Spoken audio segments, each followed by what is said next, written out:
ఆ ప్రాంతమంతా వరి సాగుకు ప్రసిద్ధి. ఎటు చూసినా పచ్చని వరి పొలాలు దర్శనమిస్తాయి. ఏడాదికి 2 పంటలు తీస్తారు. వరితో పాటు మొక్కజొన్న, ఇతర కూరగాయల పంటలు కూడా సాగు చేస్తారు.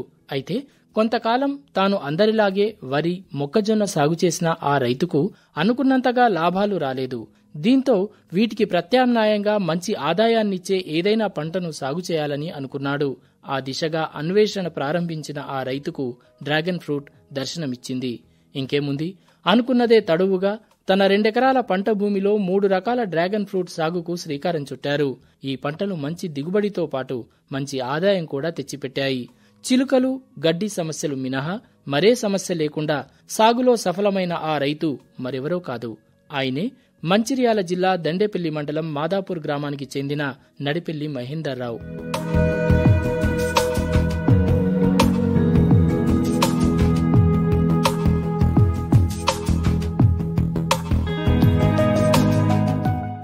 మంచిర్యాల జిల్లా దండేపల్లి మండలం వరి పంటకు పెట్టింది పేరు.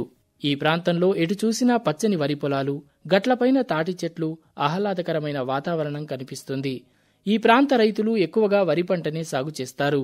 అయితే వరి పంట దిగుబడి, ఆదాయంతో సంతృప్తి చెందని మాదాపూర్ గ్రామానికి చెందిన నడిపెల్లి మహేందర్ రావు ప్రత్యామ్నాయం వైపు అన్వేషణ చేపట్టి చివరకు డ్రాగన్ ఫ్రూట్ను ఎంచుకున్నారు. తన గురువు గండిగోపాల్పూర్కు చెందిన చంద్రారెడ్డి ప్రోద్బలంతో తనకున్న పంట భూమిలో 2 ఎకరాలను ఈ డ్రాగన్ ఫ్రూట్ సాగుకు కేటాయించి అందులో సాగు పనులు మొదలుపెట్టారు. American BT, Taiwan pink, Vietnam pink రకాలకు చెందిన డ్రాగన్ ఫ్రూట్ పంటను సాగు చేశారు. మందులకు బదులుగా పూర్తిగా పశువుల ఎరువును వాడి పంట పెంపు చేసుకున్నారు. మంచి దిగుబడులను సాధించారు. పండిన పంట ఉత్పత్తులను స్థానికులకు అనుకూలమైన ధరలకు విక్రయిస్తూ మంచి ఆదాయం పొందుతున్నారు. ధర అనుకూలంగా ఉండటంతో స్థానికులు అతని వద్దకే వచ్చి కొనుగోలు చేసి తీసుకెళ్తున్నారు.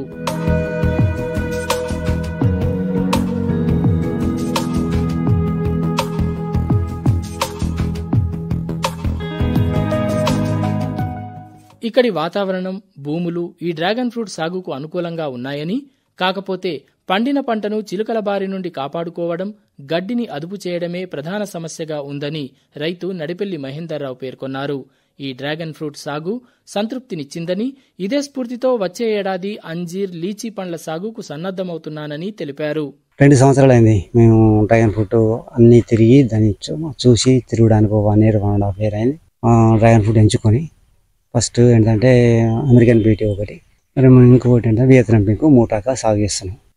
ఇంచుమించు 2 సంవత్సరాలు దాటింది అనుకోండి. ఎందుకంటే అంతకుముందు ఫస్ట్ పెట్టేటప్పుడే ఏప్రిల్ మే పెట్టినామంటే అప్పుడు మొక్క ఎదుగుదల, ఎండలకు ఎదుగుదల లేదు.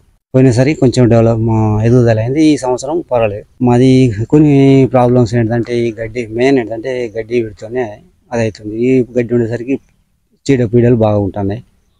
వర్షాలకు మందు కానీ కొట్టేస్తలేదు. అయినా తట్టుకొని చేయగలుగుతామని హోప్ అవుతుంది. అన్నిటికంటే ఈ అన్ని పంటల కంటే ఇక్కడ వండే అన్ని పంటల కంటే ఇది బాగా అనిపిస్తున్నాయి. ఎక్కడ నోళ్ళు అక్కడే ఉంటాయి. లోకల్ ధైర్యం చేయాలి. ఇక్కడ ఏంటంటే మా సతీష్ అనే ఫ్రెండ్, నేను ఇద్దరం చేసినాం. మా గురువు గారు అయితే బాగా రోజులు, చంద్రారెడ్డి గారు అయితే గండిగోపాల్లో పెట్టిన చాలా రోజులు అవుతాం చేయబట్టి చాలా ఎక్స్పీరియన్స్ ఉన్నాయి. ఏమైనా ప్రాబ్లమ్స్ ఉన్నా ఫోన్ చేస్తాం, అడుగుతాం. అందరి మాదిరిగానే తాను కూడా ఎప్పుడూ వేసే పంటలు కాకుండా ప్రత్యామ్నాయంగా డ్రాగన్ పంటను ఎంచుకొని దాని సాగులో విజయం సాధించి ఈ ప్రాంతంలో ఆదర్శంగా నిలిచారు మహేందర్ రావు. ఇదే స్ఫూర్తితో రానున్న రోజుల్లో ఈ ప్రాంతానికి కొత్తదైన అంజీర్ పంటతో పాటు లీచీ పండ్ల సాగుకు సన్నద్దమవుతున్నారు. ఆ ప్రయత్నం కూడా విజయవంతం కావాలని కోరుకుందాం.